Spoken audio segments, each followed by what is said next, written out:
Nëse ka her pasere justifikime që palestrën do të njësë të hënën, ose palestrën do të njësë në datën 1, ose palestrën do të njësë së shpejti, për arsyet neglizhencës, për arsyet mungesës së kohës, për arsyet, këtë unë, qëfar arsyet tjere. Mund të ketë plot arsye, për shumë ka disa, si puna ime, për shumë duan një shtys, duan të kenë dikën që vetë unë e njësa, Iva. Dhe për hirës vërtetës, unë e njësa dje, për problemi është që po, dje. Me qënë se kishim sot temën, ditë mërkure, po. Rasti si bukur, e dje që do kishim dhe Seldianin panel, tash të gjaj unë keq, jo, s'ka shans, po e forta është që, dhe bukur e gjithë kësa historie është që nuk të marrin seriozisht, dhe Iva që në postimin që bëra në Instagram, prita tash do kem në një mesazh motivues, dhe Iva që ishte ha, ha, ha, ha. Se vetë është e rregullt në palestër, nejse. Tani, kur ta bësh prezantimin e temës, barku brenda, si thonë instruktorët edhe trupin drejt. Trupin drejt. Po kështu, edhe për se vërtet Klaudia me Klaudin Kufje, drejt oku rrizin, edhe jemi gjithkohës kështu. Por, po thoja, që midis shumë arsyeve që na bën që të mos shkojnë palestër, një pjesë mund të kenë si justifikim edhe që janë të shtrenjta. Por Numbeo ka deklaruar dhe ka bërë një raport me të dhënat që rezulton se ne e kemi abonimin mujor edhe më të shtrenjtë se Spanja, duke patur parasysh dhe standardin, rrogat e çdo gjë tjetër, diferenca ishte me $5, po jo pak. Kush t'i fal? Askush. Fillimisht, insertin, më pas në studio me bisedën.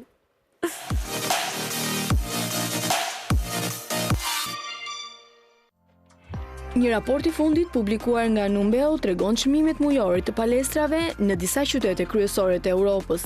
Sipas këtyre statistikave, Tirana renditet në vendin e 43 mes 144 qyteteve në total, me një çmim mesatar prej $47.6 për një abonim mujor, më shtrenjtë se sa Spanja, ku çmimi është $22.65. Të dhënat tregojnë gjithashtu se Zvicra është shteti me çmimet më të larta për fitness. Pasi 4 vendet e para në renditje, i zën qytetet nga po ky shtet, me në krye Zyriun, ku një abonim mujor në palestër kushton $82.19. Kjo renditje vjen si një pasqyrim i kostove të jetesës dhe standardit ekonomik të secilit vend, ku shpenzimet për aktivitetet fizike si palestra reflektojnë fuqinë blerëse të banorëve. Në rastin e Zvicrës, çmimet e larta nuk janë të papritura, duke qenë se vendi njihet për koston e lartë të jetesës në përgjithësi. Ndërkohë, pozicionimi i Tiranës në vendin e 43 sugjeron një balans mes aksesueshmërisë dhe cilësisë së shërbimeve të fitnessit në kryeqytetin shqiptar. Ky çmim mbetet relativisht i përballueshëm në krahasim me metropolet europiane, duke e bërë palestrën një mundësi të arritshme për një pjesë të madhe të qytetarëve që kujdesen për shëndetin dhe mirëqenien e tyre fizike.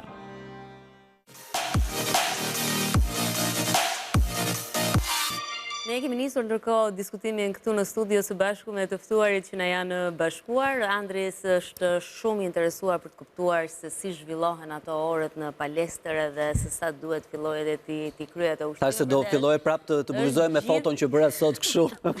Është gjithë sy e veshë në këtë bisedë. Mirë, ne na janë bashkuar në studio Irlanda Bakalli, e cila është personal trainer, por gjithashtu edhe një instruktore, e cila arrin të menaxhojë një grup shumë të madh vajzash. Përshëndetje, mirë se vjen, kënaqësi që Përshëndetje. Bodybuilderi dhe trajneri personal Seldian Çani, kënaqësi që je sot me ne. Faleminderit për ftesën. Mirë se erdhët. Dhe Semiliana Azizi, e cila është gazetare, shumë prej jush e njohim, por e fiksuar pas palestrës dhe e dashuruar me palestrën. Do të ishte një bisedë kështu. Semiliana është nga ato tipa që thot ndihet në faj, e shohim që nuk ka diçka që shkon çka ka Semiliana, u bë një javë s'kam shkuar në palestër, hall i madh, hall kohë. Si ke paguar palestrën, thash një ditë Semilianës, unë ka paguar shkoj 7 herë në javë. Dhe do të 7 ditë. Thash po mirë, dhe tha kur shkoj 4 ditë, tha ndihem aq keq, thasë për shkak të angazhimeve profesionale, thash qenë ke vajzë perfekt për palestër dhe duket ëndra çdo personal traineri. Do ta ndjehet. Pse jo? Jeshtë të grupit tuaj, jo? Landa, si duket se paraqitet sot ky trendi i aktivitetit fizik, i të shkuarit në palestër, a janë vajzat tani më kanë kthyer në stil jetese, pra vërtet merren me aktivitet fizik sepse u bën mirë për shëndetin fillimisht, apo është ky trendi i momentit tani jemi edhe në prag të stinës së verës dhe duket sikur për plazhin thua. Palestrat duan nisin palestrën korrik për rezultatet në gusht, gjë më absurde. Ose për fundjavë. Ose për fundjavë. Për dy story. Më vjen shumë mirë nga viti në vit, unë shikoj një konsistencë të personave që frekuentojnë palestrën, dhe nuk është se bëjnë më vetëm në sezon plazhi, po ka persona që njoh prej vitesh, që kanë mbi 10 vjet, që janë konsistent palestër, që nuk kanë kohë, 3 herë në javë minimalisht i kenë palestër. Pastaj kemi edhe atë kategorinë tjetër që vinë para vere, ose atë kategorinë tjetër që për një muaj sa bie. E kupton, janë të ndarë, por kemi një rritje të interesit personave që merren me aktivitet fizik. Ka dhe më shumë kulturë pra, nuk duan atë rezultatin aty për aty shumë. Ma vjen shumë mirë që në fillim fare, për shembull, kur vjen një person i ri thuhet do të bëj matje që kam dëshimet. Jo, thot nuk e dua fare. Unë kam ardhur të jem mirë mëndërisht, të kem benefitet e mia nga ana mendore, pastaj të gjithë shka të shkoj mirë, dje që procesin metabolike tjera, pastaj thotë rezultati vjen vetë. Nëse unë vi këtu dhe merrem me diçka, për mua kjo mjafton. Po këta duhet jenë edhe, besoj, klientët më të lehtë me cilët mund të punosh, apo jo? Punojnë me qef. Punojnë me qef. Vinë se e kanë antistres. Vinë do më thënë se unë nuk mund të dalë jashtë konstruktit, edhe me dash thot ajo unë duhet të ndryshoj, neve vërtitemi rreth konstruktit. Një person që s'ka bel nuk mund ta bëj me bel, një person që kërkon të jetë të me këto format e bukra që shikoj se dua vite, dua bel, po. Edhe neve vërtitemi rreth konstruktit. Domethënë unë mund të kenë plus minuse dhe ajo që duhet dhe që duhet im shojmë është konsistenca në stërvitje dhe çfarë benefitesh merr ti nga aktiviteti fizik. Pastaj rezultatet janë të dukshme. Absolutisht, nëse ti minimalisht do e bësh mbi 3-6 muaj deri në 1 vit, nuk ka nevojë të thonë tjerët çka ke bërë ti, duket. Si një robi ekurosur duket edhe një trup i palestruar. Po ndërkohë, a ka diferencë mes djemve dhe vajzave, Seldian? Pra nëse vajzat kanë këto kërkesa me çunat ç'a ndodh? Si është puna e përditshme si personal trainer? Çunat përgjithsisht janë pak më, i shoh pak më dembel se gocat të kohët e fundit, gocat e marrin pak më seriozisht. Çunat, një problem që kanë në palestër është që nuk i stërvisin shumë këmbët, merren më shumë me upper body, e neglizhojnë pak, gjë që nuk duhet të ndodhi kështu, sepse këmbët janë shtylla e trupit, janë muskujt më të mëdhenj. Edhe vizualisht, disproporcion pastaj që nuk ngjan bukur. Patjetër, dhe është diçka që do të ha jashtëzakonisht shumë kohë që ta rikuperosh. Kështu që këshilloj të stërvisin gjithë pjesët e trupit njësoj.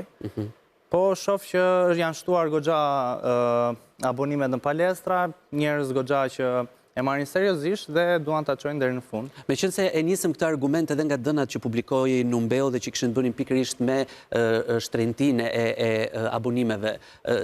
Është ky shqetësim, ju duket shtrenjtë, varet pastaj ndoshta nga individi, nga qëllimi që ka, nga puna që bën. Çfarë diskutohet? Unë si trajner, abonimi në palestër është gjë e fundit që mendoj, por për njerëzit ka... Çfarë thonë ata? Ka mundësi zgjedhjesh, ke palestra që kanë çmime... Është justifikim. Ka palestra që kanë çmime të ulta, ka dhe palestra që janë me çmime goxha të larta. Ti mund të zgjedhësh atë që të intereson ty. Nuk besoj se ka ndonjë... Ka mundësi zgjedhje atëherë, dhe pse duhet të jetë si justifikim pjesa e pagesës? Dhe nëse nuk i ke mundësitë që të paguash një abonim palestre, ka mundësi, mund dalësh në natyrë, mund të bësh ushtrime në shtëpi, mund të jesh aktiv. Ata që duan e gjejnë mundësinë, kështu që mendoj që është justifikim. Jam kurioze të di çfarë ka një palestër e cila nëse bën një pagesë mujore shkon shumë shtrenjtë për xhepin e një individi. Një palestër, si kundër ju thatë, është disi më e lirë. Pamja. A thua kodrat e liqenit? Po, pamja. Varet çfarë pamje ke, një hotel me pamje. Çfarë shërbimi merr ekstra, sepse kemi dëgjuar për çmime të çmendura palestrash. Tani që drejti ku duken dhe si abuziviste. Për të qenë më konkret, çfarë më siguron një palestër e cila ka një pagesë mesatare mujore më se normale, mesatare, dhe një palestër që më pas çfarë shërbimi ofron? Ato ishim duke diskutuar pak përpara emisionit bashkë. Nuk ka nevoj për gjëra luksi, për të paguar shtrenjtë, nuk ka nevoj për emra të mëdhenj, ka nevoj për profesionalizëm. Pra, unë duhet të zgjedh një njeri profesional edhe si kur sallon ta kem bosh. Do me thënë, unë mund të ushtrojmë edhe me pesh trupi, mund të ushtrojmë edhe me aq vegla, sa do ketë palestra. Pra, unë nuk duhet paguaj luksin. Unë duhet paguaj personin që është duke kujdes për mua. Pra, anën profesionale. Instagrami tani bën të veten edhe përgjithsisht të rinjt apo të reja që kanë dëshirë të frekuentojnë palestrën, priren po iki tek kjo palestra, se këtu shkojnë Vipa, këtu shkon Andri, shkon Iva, po marrë këtu personal trainer, sepse këte ka marrë dhe Iva dhe kam parë që Iva ka bërë trup, kështu që besoj se kjo ndikon shumë, por ashtu si që thanë edhe parafolësit, kam përshtypjen që është më shumë çmimi i palestrës apo justifikime të tipit mungon personal trainer janë thjesht justifikime në vetvete, sepse kush do të bëj aktivitet fizik, kush ka qef të ketë angazhime të kësaj natyre, sigurisht që e gjen edhe kohën, e gjen edhe mundësinë. Jam e bindur që i gjen ato pak lek, sepse ka palestra jo shumë të shtrenjta, palestra lagjeje që palestra mund ta gjesh me pak lek, po nëse shtëpinë ke në njërin skaj të qytetit, dhe palestra është në shumë se janë shtuar palestrat në Tiranë, jam e bindur që në çdo lagje mund të kesh minimalisht 3 ose 4 palestra, jo shumë të njohura, të cilat mund të ofrojnë të gjitha gjërat bazike që ti të bësh një aktivitet fizik. Si të duk shifra, Semiliana? Pra, shifra është mesatarisht në vendin tonë $47.6, pra rreth 50.000 lek të vjetra, 5.000 lek të reja. 50.000 lek të vjetra relativisht nuk është shumë e lartë për një njeri që bën një punë në Shqipëri me një pagë mesatare. Por mund të gjesh edhe palestra me shifra më të ulta. Kjo është pak po e sigurt. Në lagjen time ka palestra që kushton edhe 35.000 lek të vjetra. Për 6 herë në javë flasim gjithmonë. Kështu që jam me bindur që në rast se dëshira nuk mungon, atëherë ekziston edhe mundësia që ti të gjesh hapësirën për të bërë aktivitet fizik. Se kemi palestra luksi, që i kanë të gjitha veglat aty, që paguan shumë fish, por nuk e asë një që trimbi kokë. Profesorja. Nuk e asë një që trimbi kokë, do me thonë, nëse ne duhet jemi shumë të kujdesshëm, për çast theksoj anë profesionale. Shikoj që unë pakton tek biznesi ime kam shumë vështirë të punësoj njerëz. Kur i them çfarë di të bësh, jam personal trainer, thotë. Do me thonë, është ky trendi që vim punojmë një vit me London, punojmë një vit aty, bëjmë pak, shkoj pak mediatike dhe bëjmë personal trainer. E bën më të rëndësishëm, e bën më shumë të paguar. Personal trainer. Çfarë ka personal trainer si pozicion që duhet gjithë secili e thot me kaq shumë krenari? Unë po flisja nga ana profesionale për shembull, nëse një instruktor thotë që unë nuk di të bëj as aerobi, as cirkuit, as të drejtoj veglat, po jam personal trainer. Për mua këtu ishte një X të madh, ai s'di asgjë. Ka bërë trup në palestër dhe gjuhën vetë. Ose ka bërë me ndërhyrje, ose kështu dhe influencer thotë jam personal trainer. E kupton? Dhe duhet ketë një filtrim, qoftë nga media, qoftë nga shteti, që prit se Landa ka palestër, ka hap një qendër, ka të punësuar. Landa çfarë ka mbaruar? Sa i aftë është Landa profesionalisht që të punësoj njerëzit e dur që t'i besojnë për të ardhur se nuk di. Ajo nuk di të lëviz, i bën keq ushtrimet, mund të ketë edhe probleme kardiovaskulare, respiratore, mund të ketë bërë ndërhyrje, ti e dëmton. Pra, sa kontroll kemi? Sa kontroll ka shteti për të licencuar XYZ personal trainer që marrin një apartament edhe është më lirë të marrësh një apartament, një studio dhe thot, unë punoj personal trainer, se kam bërë këtë certifikat, kam marrë këtë certifikat, por neve që kemi dhe një jetë të tërë, unë e kam e pasion, unë e dua, pa e bëj. Ke investuar? Kam investuar për të bërë që jam shkolluar për këtë punë dhe vazhdoj akoma të mësoj. Vazhdoj akoma. Si mundet ti, për shembull, të zgjedhësh dhe çmimet janë stratosferë, punoj personal trainer 50.000 lekë seanca, sepse ajo bën me X VIP, Y tjetër, ndërkohë që ka trajnerë shumë. Si 50.000 lekë vjetra seanca? Një seancë, po. Një personal plus abonimin e palestrës. Pra, e para unë duhet jemi të kujdesshëm për personat që zgjedhim të trajnohemi. Kjo ishte e para. Pastaj, pse kërkojmë personal trainer? Në qoftë se Iva vjen në palestër dhe Iva kërkon që nëse vjen në grup, unë do përpiqem që t'i gjej një të mesme që do t'i jap Ivës një ushtrim caktuar, por pa i ndenjur mbi kokë. Nëse ti e personal trainer, unë gjithkohën jam mbi ty dhe unë do të punoj ato gjëra që ti ke nevojë. Kjo është e para. Dhe nga ana fiziologjike, nuk do të shikoj sa i ke ritmin, sa mban ngarkesë, sa duhet të punoj me ty me kapacitetin respirator, sa duhet të punoj me ty që ti të mësosh saktë ushtrimet dhe pastaj të demonstrosh. Pra, nuk është e thënë që ti do rish përjetësisht personal trainer me mua. Ti mëson saktë, punon dhe pastaj shikon mënyrën. Ose arrin një rezultat të caktuar që dëshiron. Dhe pastaj ti vetë ushtrohesh duke u bazuar. Megjithatë, palestra, Iva tashmë e di sepse Iva është pjesë e palestrës, duhet jemi të kujdesshëm dhe për shembull kur punësojmë personat që kanë mbaruar për ato punë dhe atë kujdesshëm dhe individi që vi do kujdesesh dhe për ato që vjen. Sepse personalisht e kam shumë primare shëndetin dhe mënyrën se si ekzekutojnë ushtrimet. Më vret syt. Vret syt do ta shikoj e sado që unë jam me personal, e shikoj për shembull që Iva është duke bërë ushtrimin keq, më vret syt dhe korrigjoj instruktorin tim, nuk e duke e parë sepse është duke e bërë keq ushtrimin. Pra duhet e para, duhet jemi të kujdesshëm, profesionalisht dhe pastaj ana ekonomike është tjetër gjë. Nëse ti punon për rezultat, Pra për ta ngritur punën në bazë të rezultatit, puna vjen vetë. Pra unë do të vi një herë, 2 herë, 3 herë, nëse s'kam rezultat dhe motivin e dur, zvim ma. Pra nëse ti edukon klientin që e para njerë ta doj palestrën, e dyta tjetë mirë mëndërisht dhe nga ana shëndetësore, dhe ti ai aty do jetë se Megjithatë, doj atë. më pëlqeu që the pak më herët Landa që ka nga ata të cilët vinë jo për të parë një rezultat fizik, sesa shohin atë çlirimin apo aspektin psikologjik edhe kjo është shumë e rëndësishme në një kohë që jetojmë me shumë stres, po nuk e di Seljan ti sa e ke vënë re, sa e ke konstatuar këtë në të përditshmen tënde, me çfarë kërkesash vinë çunat edhe pastaj cila është këshilla që ti u jep? Shiko, përgjithsisht nuk është se ka klient të gatshëm, por klientët bëhen gati. Ti mund ta marrësh një klient dhe mund ta edukosh në atë mënyrë që ai ta shikojë këtë gjë si afatgjat dhe ta kthejë në mënyrë jetese. Dhe ta doj atë që Dhe ta doj atë që bën. Unë siguroj për klientin tim i personalizoj në një plan ushqimor, një plan stërvitor, përpiqem që ti tregoj se si të sillet jashtë palestrës orët që nuk është me mua dhe ja monitoroj progresin se si reagon trupi tek ai ushqimi, tek ajo stërvitja dhe e monitorojmë progresin javë pas jave derisa arrim atë rezultat që ne duam që kemi vënë si target. Por që duhet patjetër Pa ka ndryshuar kjo kultura, Seljan, ka ndryshuar, pra janë të rinjt, po jo vetëm, se jo domosdoshmërisht të rinjt, po të gjithë. A e kemi mësuar edhe kemi kuptuar pra rëndësinë e të pasurit trupit në formë, të shëndetit mirë, edhe të shkojmë më shumë për te palestra, si ka ndryshuar ndër vite? Patjetër. Unë shikoj në momentin që kam më shumë abonime në palestra dhe të rinjt vinë më shumë, ata influencojnë dhe njëri tjetrin dhe detyrimisht do ketë prirje që ta vazhdojnë më afatgjatë dhe të dynden rreth fitnessit dhe aktivitetit fizik. Ka ndryshuar për mirë, besoj. Ka ndryshuar për shumë mirë, sepse unë shikoj, unë jam në disa palestra që punoj si personal trainer dhe shikoj që ka goxha fluks, sidomos tani para verës, që na bashkuan dhe... Smiljana, pse nise palestrën, pse zgjodhe çfarë të shtyu të merresh me palestrën? Palestrën? Dua të them për të mbajtur trupin në formë, apo kishe nevojë për çlirim psikologjik dhe njeriu? Po të bëj një historik. Unë kam qenë një... Kërkon një zgjidhje.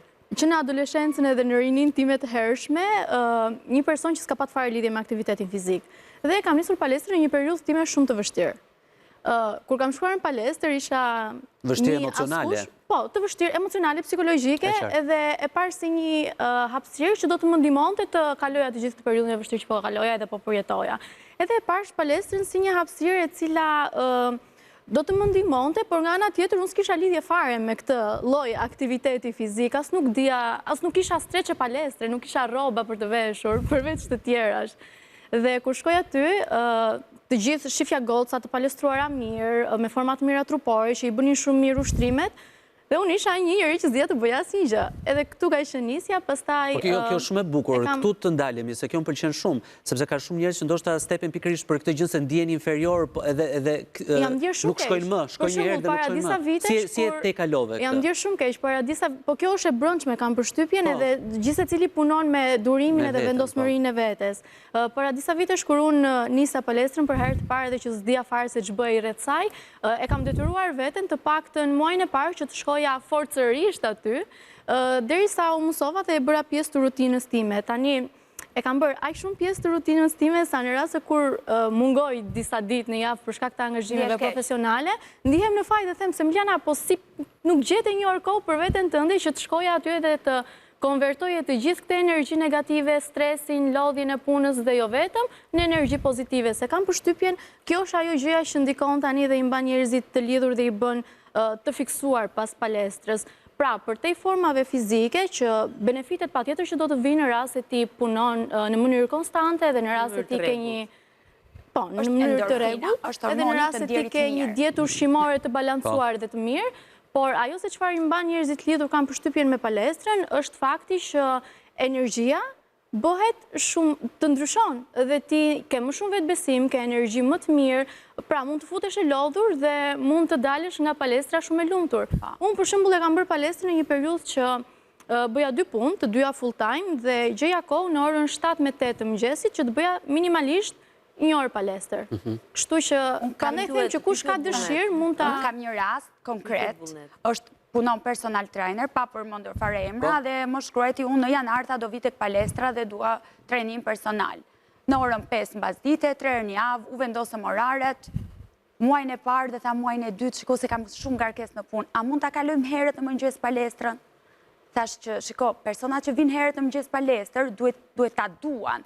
E kupton dhe është angazhim të vish që në 6 në palestër, në 6 mëngjesit. Tha, po, okej, tha, jo, tha, e dua ta bëj, tha, dhe gjithsesi nuk ja zura orarin mbasdite me idenë që ta bëj një provë, se s'kisha hapësirë pastaj.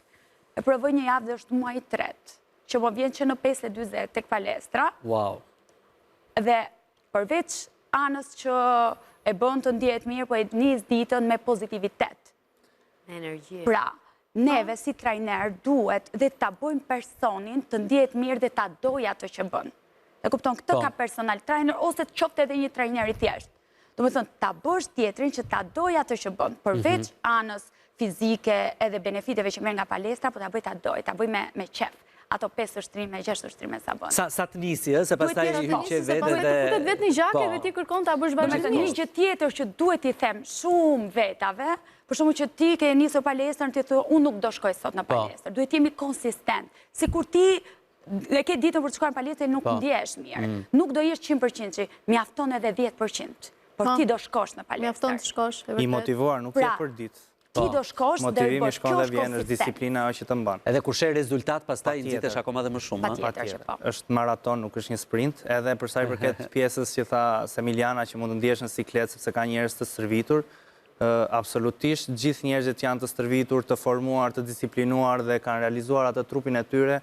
Ndaj njerëzve që janë fillestar janë shumë suportues, të ndihmojnë në moment që ti shikon që përpiqesh, do e kesh suportin e tyre, paragjykojnë vetëm ata që nuk ndihen mirë me veten e tyre, ata që nuk e duan aktivitetin fizik dhe sport. Kështu që për çdo gjë, në moment që shikon një trajner, njëri të stërvitur, njëri të formuar, mund t'i kërkosh ndihmë dhe të ndihmon pa diskutim.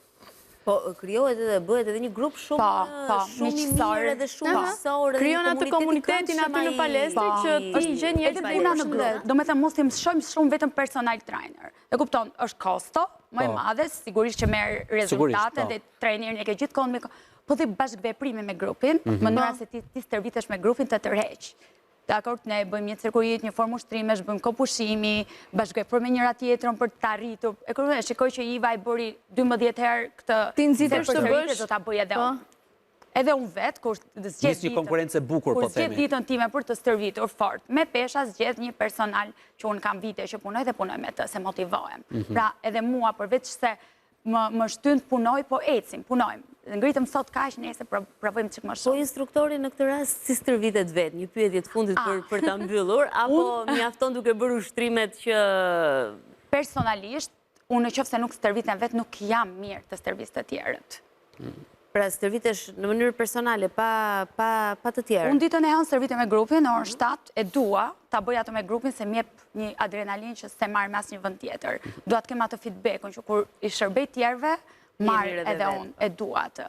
Ditën e martë pastaj punoj pesha që punoj me personalin, me vajzën që të thash, ditën tjetër punoj pjesën sipër, vetë, punon edhe me të tjerët, edhe me vetë. Patjetër që po. Nuk është instruktor. Mendova thash në base punaj që bën aty me të gjithë grupin edhe mund të mjaftoj. Asnjëherë s'është mjaftuar.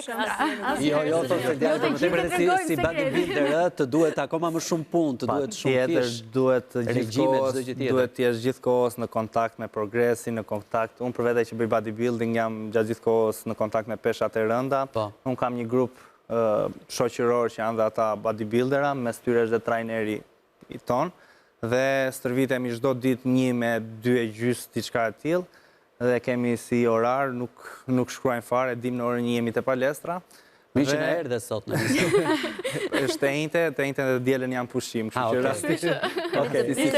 Pyesim Semin kur shkon në palestër që ne të mos ta telefonojmë, të mos ta shqetësojmë nga angazhimet e saj. Unë jam gjithmonë në kontakt, kështu që shumicën e punës e bëjmë edhe online. Semi është edhe palestrës së orës 7, është edhe palestrës së orës 9 ose 10 të darkës. 10 të darkës.